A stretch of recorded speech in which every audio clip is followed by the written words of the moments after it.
Hey everybody, fuck! I even stopped it and started again. Hey everybody, it's We Got the Beat. I'm Michael, the dumb one, the clumsy one, and the smart one's on the other side. Mindy, though, I gotta start questioning her judgment for doing this show with this idiot. It's all out of love, and therefore you can't judge me. Alright, so this episode we're discussing going back to high school as an adult, but two different ways. Now, we discussed in the 80s there was a big trend of this. Mostly people remember 21 Jump Street, but there were some other movies that had high school students or cops going back undercover as high school students. There's Hiding Out with John Cryer, Plain Clothes with Arliss Howard and Susie Amos, and there was also Undercover with Jennifer Jason Leigh. And like every trend, it always comes back again. So around 99, we started getting this again. We had the Mod Squad movie. I feel like there's another one in there somewhere, but the big one that everybody remembers is Never Been Kissed. And probably the best of this bunch, but I'll say the other movie we talk about is also fantastic. I think 17 Again is really great. But they're also kind of painful. And I'm glad that they were honest. There's more honesty in these two movies than there was in the 80s movies. Because when I watch 21 Jump Street now, and I love it, but it clearly like, oh, you were 30. What the fuck? Like, no one would believe this. Oh, yeah. But I do think that it was, excuse me, it kind of was making a joke about those trends. Like, I mean, to me, when I watch movies that are from the 80s, do you know how often I'm like, how the fuck are these people? Like, yeah. Especially some of the, like, background characters, you're like, you look like you're 45 fucking years old. And I think that that's part of the joke that they try to make, especially in 21 Jump Street, the newer movies. But, I mean, I'm just guessing. Yeah, well, what I like about the movies is that they do show that it's a lot harder than it, you know, like, if the reality is you're not going to automatically be cool. It's so rare. You have to, like, work your way in, and you're going to fuck up, because you and I have both been new kids at school, and just, like, it's almost like prison rules. You have to click real quick, or you're that weird outcast new kid that is, you know, you're fresh fish. You're going to get beat up and mocked or whatever. And the desperation of trying, it's worse in Never Been Kissed, because she was a nerd. She was that way before, whereas, you know, Matthew Perry, Zac Efron's character in 17 Again was cool. So he's just behind the times and what cool kids look like. That's the only difference. But his attitude is completely, you know, like, in line with being cool. Yes, her thing is that she was painfully nerdy, and she still doesn't know it's cool. Yeah. Nothing's changed, really. Oh, the cringe of her trying to be, what's up, girlfriend? It's like, oh, fuck, no. And the outfits and the makeup and just everything is just, oh my god. Ouch. We also have David Arquette in this. This is like one of those movies he did before they started making him a star, and that's when it failed horribly, like Ready to Rumble and some Firehouse Dog movie I remember he did. And I think that's I think he's just a really good support. You know, when he's part of an ensemble, it works. Don't find that insulting, but I do think that there are some people who just are meant to be support. Yeah, you know? And I gotta tell you, she's so adorable in this movie, so vulnerable, and I've kind of been watching the path that her career went on, and the fact that she even was able to recover the way she did is absolutely astounding. Because I watched Bad Girls the other day. I'd never seen it before. And wait, you watched what? Bad Girls, you know, the Western with oh, Bad Girls. I thought you said That Girl, like the old TV show. Oh, no. What? And you can see that she's still lost. Like, she hasn't found what she wants to be. Because this is coming off of Poison Ivy. So remember, for a few years there, she was like the seductress, the hot chick? Yes. But then something about Wedding Singer really tapped into her vulnerability. And that's when she became a star. Because she did that, Ever After, and then this. And then all of a sudden she, you know, moved up to the A list. Ever After was before this movie? Yeah, it was summer of '98. Okay. I hate that movie. I've never seen it, but you mostly because you hate that guy, right? I hate DeGray Scott. That's I think right. he's so gross. He ruins everything he's in. Sorry. Yeah. He's in the Mission Impossible 2 he's in, and it fucking sucks because I fucking hate him. Sorry, I don't know Well, why I can you hate believe- him so much. I just Yeah, but if it wasn't for that movie, we would have had him as Wolverine. yeah. Yep, I know. Lord bless us. I think I don't it's, know. I just find him to be bland and yucky. I don't know. Sorry. I digress. I find it extremely dubious to put Molly Shannon's name on the poster for this when she's in it for, what, at best 5 minutes? I mean, she doesn't have a lot of screen time. She does have several scenes, and she is a very loyal and true friend. But yeah, I don't know. It's a stretch. Yeah, I kind of would. I guess maybe John C. Reilly wasn't really that much of a name yet No, because it seems like I don't he think should have been so. on the poster. What are you there's doing? There's nobody in there big and what? What are you doing right now? Why am I making a lot of noise? Yes. Oh, I'm so sorry. I'll stop. Okay. My bad. I don't think that there was anybody who was big enough names to be put on the poster there because they weren't none of. And I mean, either they were Gary Marshall, or they were. These were some of their early movies. Like Jessica Alba, and I guess this was the first movie for James Franco. And I did not at all remember him being in this movie, and I've seen this movie many times. Yeah, this must be how he got that shitty movie I watched with you last year or earlier this year. Whatever It Takes? Yeah, that must be how he got I it. didn't actually watch it. Oh. No, I was watching it with you at your house. Remember we watched it and we said, oh, this is shit. We can't watch this. We can't do this for the show. Maybe I blocked it out because it's so bad. Yeah. Lily Sobieski, this is, I think, the first time I'd ever seen her because she had not been in Eyes Wide Shut yet. And at best, I think she might have done that episode of News Radio where she befriends Lisa because she wants to take her SATs again, even though she's like 30 and there's no reason to. Yeah, I'm not really sure. It might. Don't recall because she did a lot of stuff, in this, a small chunk of time, really. Yeah. And we have, like, I mean, this is not maybe their introduction, but I'm just shocked to see some of these people so early on, like Marley Shelton, Jordan Ladd, you said Jessica Alba, Octavia Spencer. I was shocked by that. The movie I saw her in before Never Been Kissed, well, technically I might not have seen it before, but she was in Deep Impact the year before. Right. And I think she was in My First Mister with, Yeah, but I think that was a couple years later. Was it? And that Okay. movie is good. Okay. And that was 2001. I'll say this That's also. what I'm saying. She just did a lot of stuff in, it seemed like a five-year period of time or something that she was just, kind of very hot. And it just seemed like she just disappeared. Maybe she just got sick of it. I don't know. Or maybe she does still act. I think she's a Canadian actress and she does stuff up there and we just don't get exposed to it. I don't know. But I always thought she was a good actress, but... Well, yeah, we did Glass House not that long ago and she's really good in that. Yeah.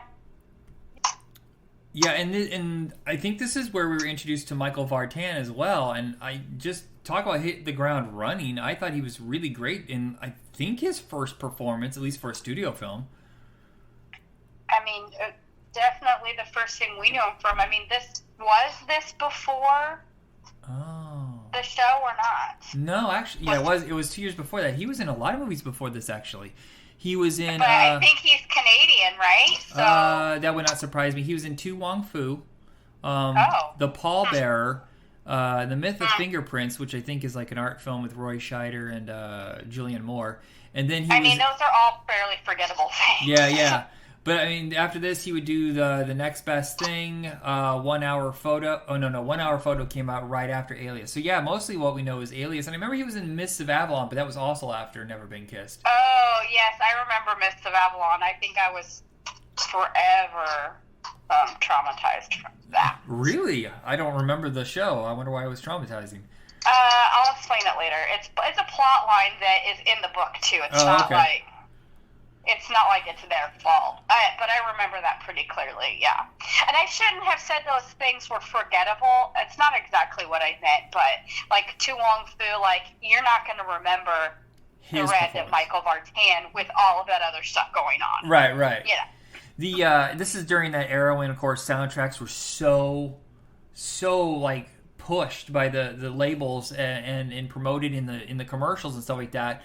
And I didn't realize, I don't think I recognized any of these songs at the time, but look at these bands: Semisonic, Jimmy Eat World, Remy Zero, the Cardigans, REM, and then the Smiths, Beach Boys, and I didn't know Jeremy Jordan, the guy who's a dickhead in this. What is he always? He's trying to push the word Rufus, I think. Yeah. He was a singer before this movie. I was like really surprised that he was trying to be an actor because I knew who he was. Okay, so how many years before this was he like a teen star? I don't know. Was he one of those like boy band kind of guys, or what was he? Yeah, but he was solo. Oh, so he was kind of like I think. What is that guy? Joey Lawrence. Like, remember when he had a couple teen singles? Kind of, but Joey Lawrence had his whole life as an actor to propel him to that. I don't know where this kid came from. He just came out of nowhere. He had, as far as I know, just like one song. That's so weird. I'm looking at this. His album really didn't sell. It didn't debut very high. It didn't even go peak chart positions. This is so strange. How does this album only hit 176, but his single from that album hits number 14 on the top 40? That's so strange, because usually your album sells and debuts a lot better than that. Yeah, but see, the album came out in 1992. So it's like he kind of was on the back burner for a while. Oh, it's like a slow burn. What happened? What? I don't know.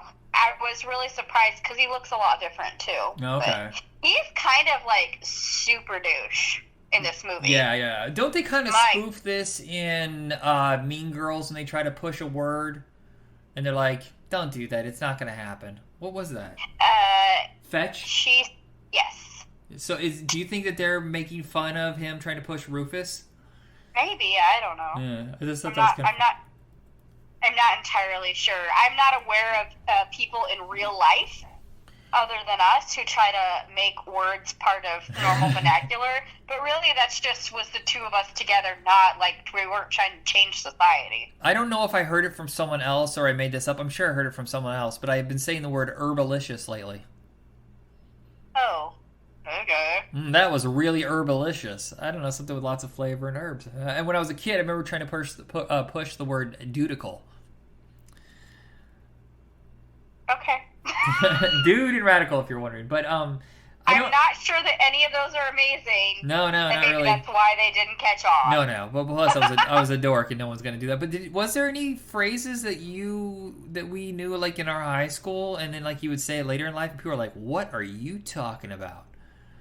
If there was, I don't remember. Yeah. I didn't really I don't really think that I paid that much attention to stuff, honestly. I think they just do it in movies kind of more in my often. own little La La Land. Don't you? I feel like they're always doing it in movies, and it never really happens. Like, there was another word I was thinking of. They pushed in a movie, and I was like, "That's not a word. You just made that up. Whatever. You're trying to make it a cool thing." But I can't believe it just vanished from my mind. I'll remember it the second we're done recording.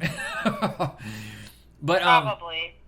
I thought it was really funny that the basketball coach in this, that is, looking over, or not basketball, baseball coach that's, trying to get David Arquette on the team, is the basketball scout in 17 again. And I kind of just want to say that he changed jobs. I just don't understand how that even happened. Like, what are the odds of that? And is there some other connection between these two movies that aren't very clear? No, there's nobody in the production team is the same, not same studio, But if there was ever a movie that was going to be a sequel, it would be 17 again, just its own way, its own style. But didn't you say that he is credited as having the same name? Oh, in both movies. Actually, I thought know. You said his character name was even the same. Oh, I don't think I don't. If I did, I didn't mean that. I just thought he looked like the same exact character. He's dressed the exact same, acting the exact same. He does. It's a little bit too on the nose. Yeah, it almost feels like an homage to Never Been Kissed. Yeah, I don't know. But I can see it though. It's so funny that Raja Gosnell, he must have been like, how some studios they pick directors and they kind of like mentor them. They're developing them through the years, and they'll start them off with something. Like Raja Gosnell started off with Home Alone 3, which I don't hate. Yes, it doesn't have Macaulay and the Wet Bandits, but how far were you? Did he direct it? Yes, he did. And he had been a cinematographer, an editor, or whatever on a bunch of movies, and then I'm pretty sure he was an editor on number 2.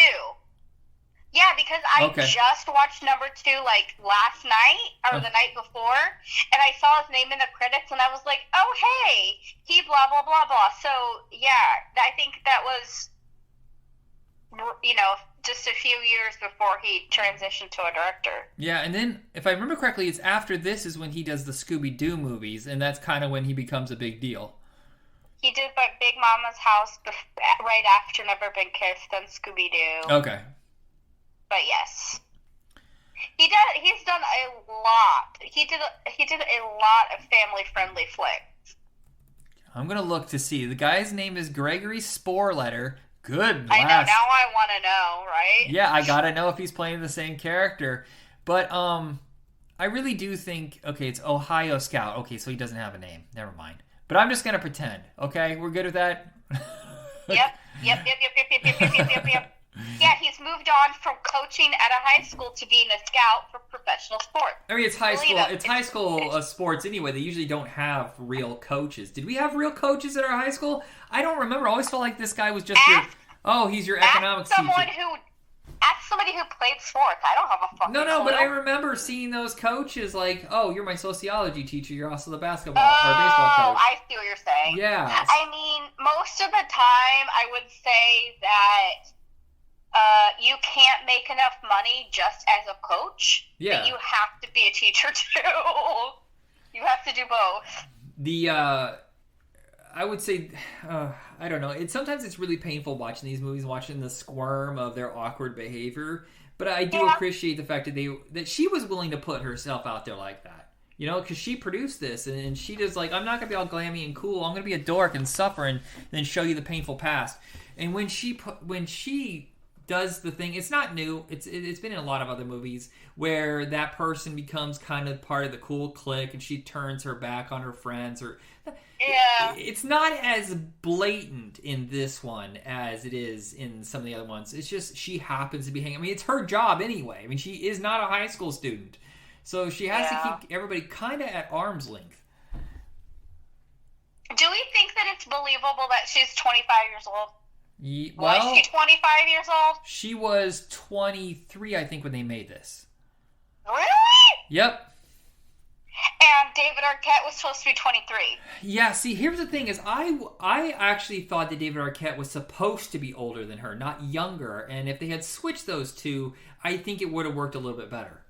Especially since he's almost like mentoring her, like guiding her way through high school. Yeah, that makes sense. Yeah, so but that's the thing though is like, but in the real high school experience, he was more popular then too. Yeah, and I do He's like. also 4 years older than her in real life. Oh, okay. I do like the fact that they don't ignore. I mean, they could have done this like 10 years earlier, and they would have completely ignored the whole age difference with the girl that liked him or whatever. And same thing with the teacher and the student or whatever. They're aware it's there, but they're also like, no. Yeah. No. Yeah, no, I appreciate that. One person that, or a couple people who are in this, I don't know that you mentioned them or not, Octavia Spencer. I did not know that she was in this. And it's so strange how, in my opinion, so many of the styles were so unflattering in the 90s, 80s and 90s. Hair, makeup, style. It's like she seemed so old in this movie. And then we just watched her in, like, Spirited, and it's like, she seems so much younger and, like, just, I mean, she's beautiful, but you know what I mean? Just, It's weird sometimes how trends and how, like, looking back, we're like, wow, that was not a good look for anybody. Well, yeah, the late 90s was the beginning of the extreme era, you know, where we had come out of grunge. Grunge is when everybody put their hair down. Everything was natural. You know, we're all wearing Thank God for grunge. Well, and then people were like, well, it's 1997. We've had enough of this. Let's get back to some colors. And I think some of the influence from, like, the Brit stuff, the Brit pop, like Spice Girls and Jamiroquai, where it was kind of big and in your face and poppy. Yeah. And then the boy bright bands colors, and stuff like that. yeah. And then I think the pinnacle is, like, right as this movie was coming out is when we started getting, like, the Limp Bizkit style, like Korn and stuff like that, where it's more extreme, and people were dyeing their hair like that shock blonde. They had their hats on backwards. You know, there's a very particular look from, like, 1999 to 2002 that this movie really has. By the way, it has that guy. Can't remember his fucking name, but he was in that TV show Together. He's got that blocky head and a big pig, you know, kind of nose. I wish I could show you his face. What? I'm going to look up the show Together, but you'll know who I'm talking about. He actually has a significant role in this. Together. There we go. And you can see who I'm talking about. Oh, I know exactly what you're talking about. The blonde guy who is, like, super aggro. Yeah, he looks like he's related to, what's the lady from Freaks and Geeks? The blonde lady. Oh my god. You gotta stop this. This is not helpful, what you're doing. Kim? Was that her name? Kim Kelly? Kim Cattrall. Kim Kelly. Was it Kim Kelly? Okay. They look like Kim they're related. Kim Cattrall is a real actress, dummy. Okay, sorry. What's her name? In real life? Yes. Busy Phillips. Busy Phillips, thank you. They look like they're related. They both have that kind of, like, in-your-face feel. Okay. All right. I don't know how to respond to this, okay? Okay. I know exactly what you're talking about. I want to punch him every time I see him. Every time. Yeah. But I don't know what his name is, and I'm trying to look through here, and I don't see Alexander him listed, Solowitz. so. What? It's Alexander Solowitz. Oh yeah, I'm gonna remember that name. It just I didn't. That's not what I expected at all. Yeah, he was only in a few movies, but he was just that show Together where it spoofs the boy bands. I always remember from that. Yes, I remember. Because everything. There's other folks here who have small parts though that, like, kind of show up, and other things like Andrew Wilson, who is, you know, the lesser known Wilson brother. Yeah, I don't know who that is. He's Luke and Owen's brother. Yeah, and but he shows up in smaller parts. He was, like, the security guard at the school, but he did other movies with her because didn't she date Luke Wilson for, like, several years? I can see that because they did do a few movies together. Yeah. And then, you know, just some other, like, you know, some people's kids showed up, like, you know, most of the time, what's her name? The blonde daughter of,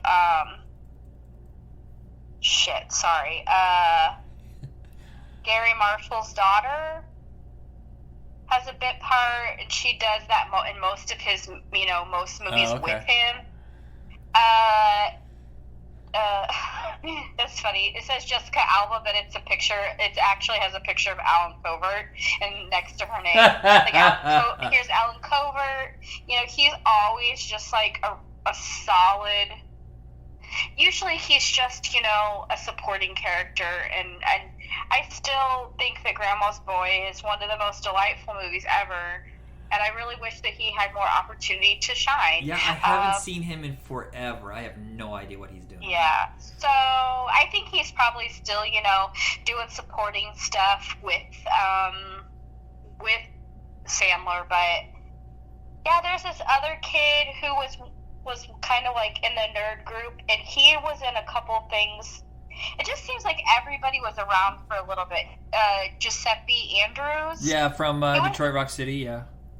Yeah, I was like, oh yeah, he did. I feel like he did a lot of stuff around this time. He was the Pleasantville, Cabin Fever. You know, it's like everybody does a bunch of stuff for like 4 or 5 years, and then we never see him again. It's just so strange. But anyway. Well, that was the era when we're really at the peak of teen exploitation is what they put on. I hate that fucking name, but that's what they put on Entertainment Weekly. That's the only thing I think of. But, you know, when the teen movie, TV show boom happened for like 5 or 6 years there, then everybody got tons of work, and then life filters it out. You know, you don't get so much work, or you decide to go to college or whatever it is, you know, and then, you know, they fall by the wayside.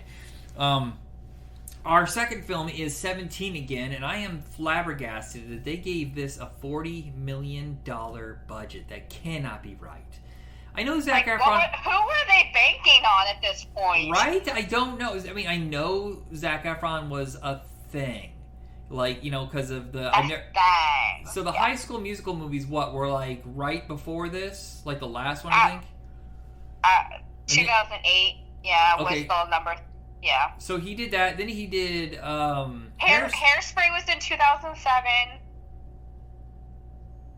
So, I guess. Okay, so that's how this movie came about, by the way, is Adam Shankman was originally set up to be the director, but he became the producer, and he's the director of Hairspray, so that's how Zach probably got... And it's all from New Line Cinema, back when New Line Cinema made their own fucking movies instead of just being like a division of Warner Brothers. Yes, this makes so much sense now, yes. Because any of our loyal listeners know that I fucking love musicals, but go watch Spirited, everybody. What'd you say? Go watch Spirited. I had so much fun. Oh God, yes. But I was going to say Hairspray. This version of Hairspray with him is just one of my absolute most enjoyed musical experiences. I've seen it so many times because it's just so well cast, so good. Anyway. So this is like his big shining moment where he doesn't already have a built-in thing. Now, this is not an unfamiliar plot, basically. Like whole there was a whole trend of this in the late 80s where it was like body swapping, or you know, like in Big where he became an older it was very popular in the 80s, wasn't it? My goodness. The father-son switcheroo with like Kirk Cameron. I liked those movies. Yeah. There was Freaky Friday, of course, they've made millions of versions of that. Right. There was Vice Versa, 18 again. There was a movie, I can't remember, but there's one with Jonathan Silverman where he became an old man, and then there was Dream a Little Dream where they switched there. And of course, the big one was Big. And that takes both concepts. Here's the weirdest thing is this isn't at that meta stage where like they would probably comment on this. I haven't seen Freaky yet, the one with Vince Vaughn. Do they? Is there some sort of meta conversation about body swap movies in that? I admit I don't remember, but I do think that it is an enjoyable film to watch. You definitely should watch it.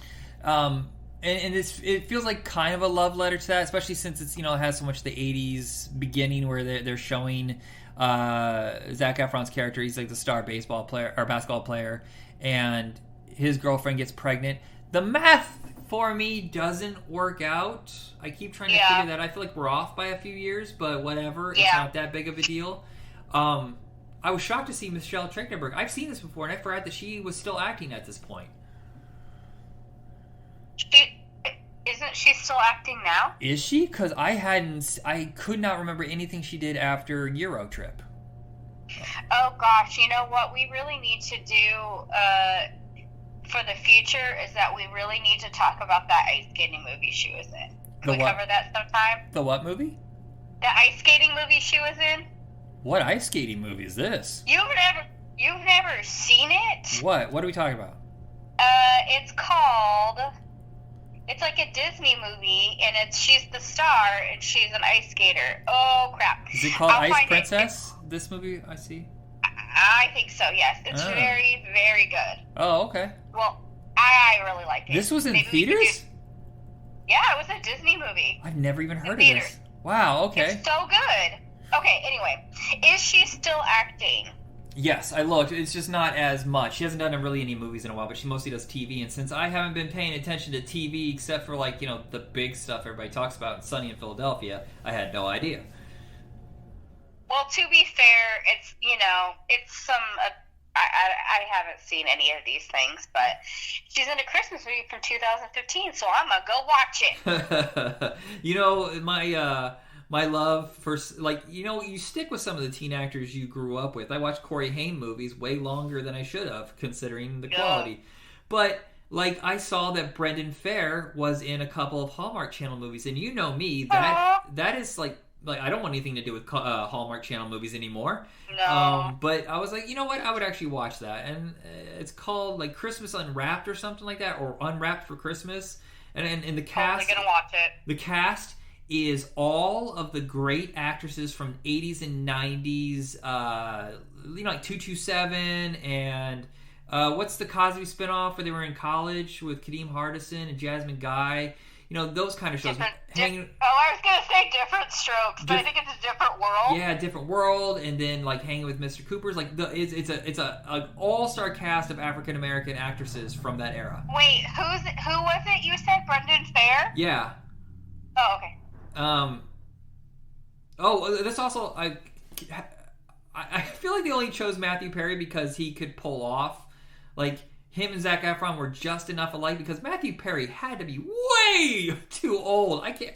See, is that what you meant about the math? Well, no. When they said that she was pregnant when he was a senior in high school, and that was 20 years. I feel like we're off by a year or two, but 1969, he was. Well, no, he was only off. It's not possible because the oldest kid's like 16. They're 14 and 16. Well, she does talk about going to Georgetown or something like that, so I think she might be 18. I'm not sure. Okay. But I don't like Matthew Perry. I just don't, and it has nothing to do with his bullshit. But as an actor, I think he's really irritating. But I guess this is his most tolerable. Did you said it's not because of his what? Not because of his behavior lately. Really. Oh no. Yeah. No, not at all. Yeah, I didn't think that's what you meant. I just, there's some people that just rub you the wrong way, and to me, he's mostly just smarmy and he doesn't know how to be anything else. Right. Or because he was that way for so long, and that's what was expected of him, he doesn't know how to break away from it. Yeah, I guess. Yeah. I mean, there's one movie of his. I like this movie, but it's not really because of him. He's not in very much of it. The only movie of his that I really like is the one with Salma Hayek. Right, Fools Rush In. I was going to say that's like the only one that I liked, and that's before like he became exhausting. But this really is barely him in this, maybe 5-10 minutes at most. It's really Zach's project. I can't believe how fucking good he is. Zac Efron's so damn good in this. It's so nuanced for a young actor. Yeah. And I almost feel like he lost some of this as the years have gone on. I've seen some of his projects. He's not bad, but there's something I feel that's gone in the performances that he gave here. Yeah, I mean, I don't know. I guess it's just, the way people choose to take, the trajectory that they choose to take as they become adults. I mean, I personally think that,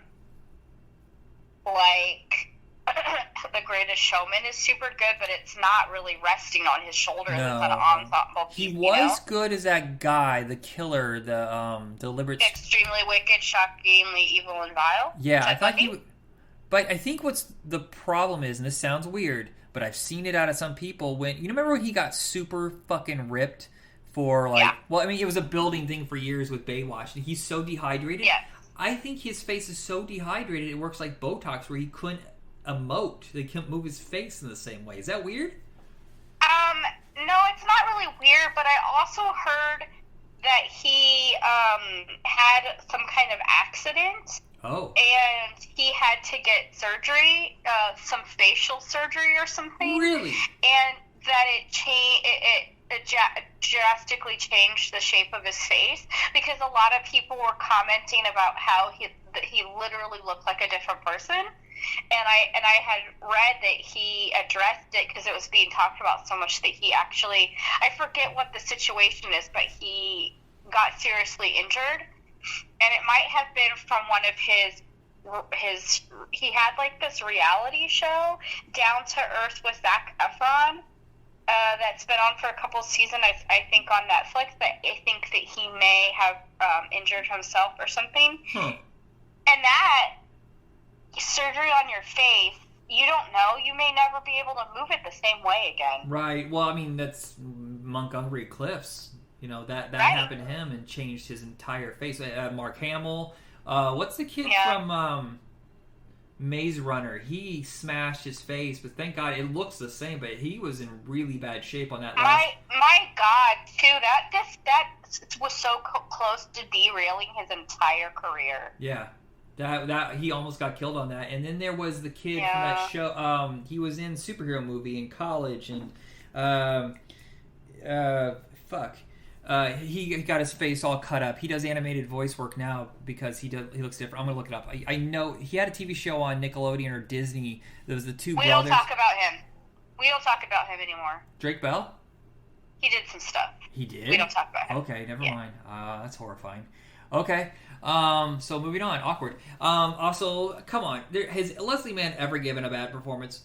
Holy shit, she's so much fun. No, I think like she's never gonna be an earth-shatteringly good actress, but she's funny, and she's funny and hot, in an awkward way. Like she makes it all work, and I don't really know how. And how does she have that voice? Like, I know I should be annoyed by her, but I mostly just think she's adorable. Yeah, hers isn't really sharp. It's high pitched, but it's not sharp. It's almost... That's true. That makes sense. It's like kind of like a lyrical smoothness to it, which is weird considering how high it is. But I think it's a lot about how she presents her voice. She's not really like... you know how a lot of times they make women in the movies just like shrill?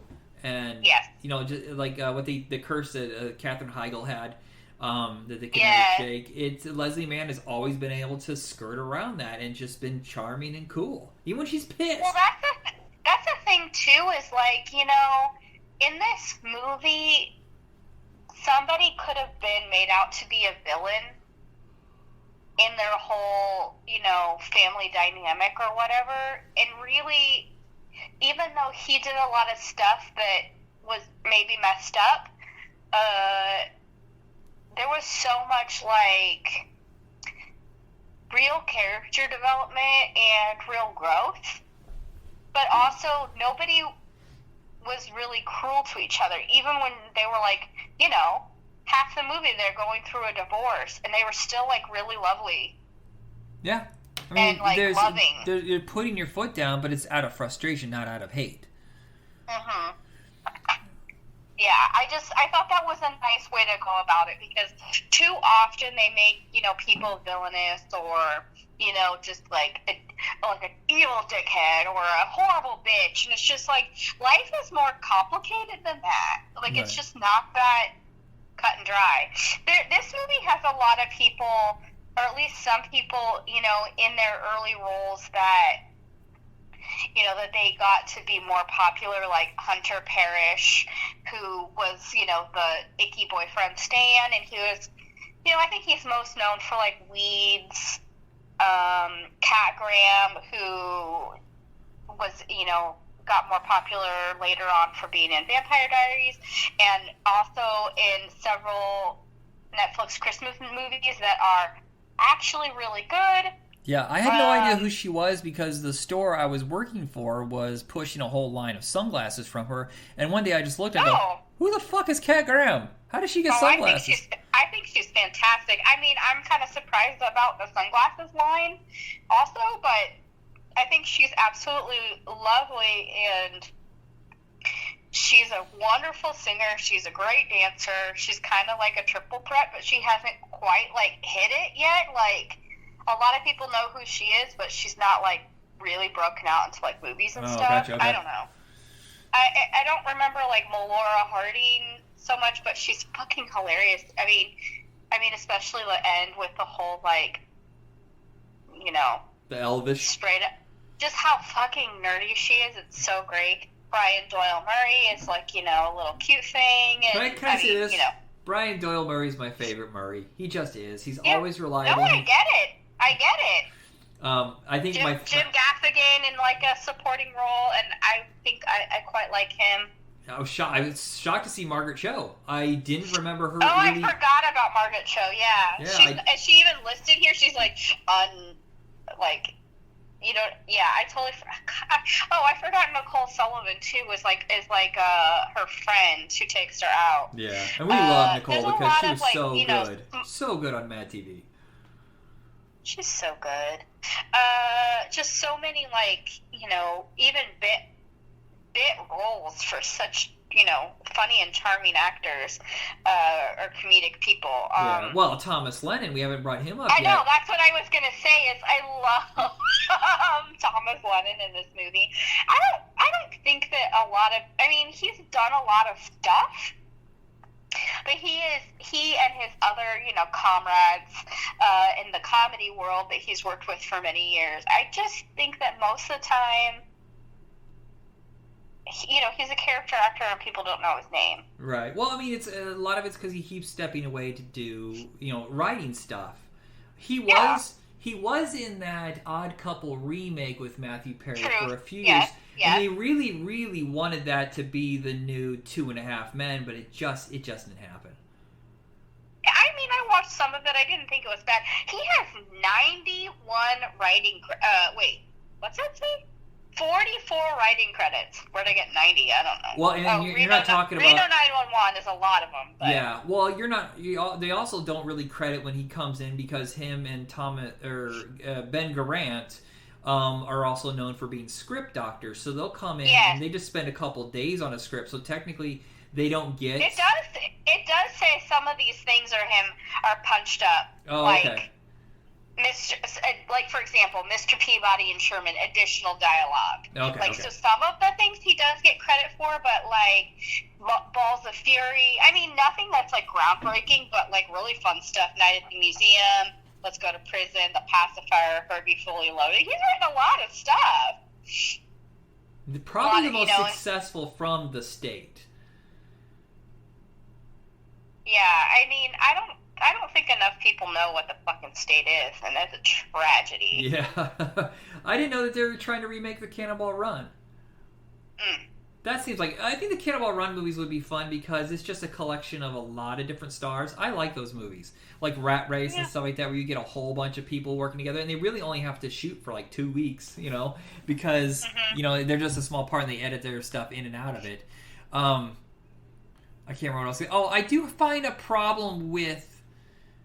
So if Zac Efron, when he's young again, is supposed to be Ned's son, right? He says he's Ned's Ned. Yeah, that's his cover. Yeah. Yeah, but he's Matthew Perry's best friend, and they refer to him as Uncle Ned. How the fuck do they not know he has a kid? There's no explanation I had an affair, 18 years ago. Or did they? They did have a very weak thing, they do kind of explain it, but really poorly. I just found out that he's my dad. Oh, I must have missed that. Okay. It was basically a throwaway, very simplistic throwaway explanation, and they don't really question it, which is weird.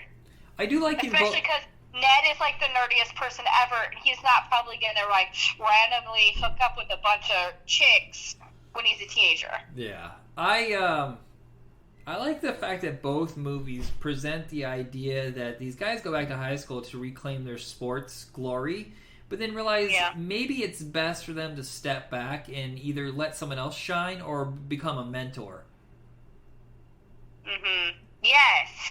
I do think that's really nice, too. I didn't even think about that similarity, that they don't have to be a star to find joy in the things and to be able to move forward with their lives. Yeah. Well, and he nurtures... It's so funny. Zac Efron's so believable as a guy in his late 30s who's a dad. When he's I know! Young lady, get back here! He's so emotional and deep, and you're like, why couldn't you have done that when you were like, actually their dad in your normal form in everyday life? Yeah. It's just, I think he realizes the loss because he's now distant. He's separated from it. And he's just, like he's teaching his son like new things with basketball and letting him shine. But then like just seeing his wife from a distance, and I thought it was so fucking funny because I thought at first she was going to be like, oh, you look like my husband, or not even like you look, whatever. But she's fucking haunted. Like disturbed by how similar, and she's just grabbing his face, and it's like you I'm look. sorry. So yeah, I think Never Been Kissed is slightly better, but I think the performance that Zac Efron gives is kind of better than Drew. Well, not to make it a competition, so. Yeah, no, it's just we usually go, boil down and say which one do you like more, what one holds up better. I think they both are, I think they're pretty equal for me, and that doesn't happen very often. I'll say this, his look that he has, the one you see on the poster, fucking timeless. Yeah. They were so smart, and like, yes, he dresses like you think that people were dressing. The fucking... that trashy biker hipster douchebag look. I can't remember the name of the company, but whenever you see someone wearing those clothes, they're a douchebag. But then they're like, just give him something simple, timeless, a classic look, and damn, it works. But that hairdo, that floppy hairdo in his face while he's trying to play basketball, come on, no. No, it was the look at the time, but not practical. Practical. Yeah. Nah, dude, don't do it no more. All right, so anything else you want to say before we go? Nah. Alrighty, that is it for us. Check us out on all your Facebook hosts, podcast hosts, whatever. You've listened to the show. If you listen long enough, you know where to find us, or you've already found us. So whatever. Bye. Never not awkward.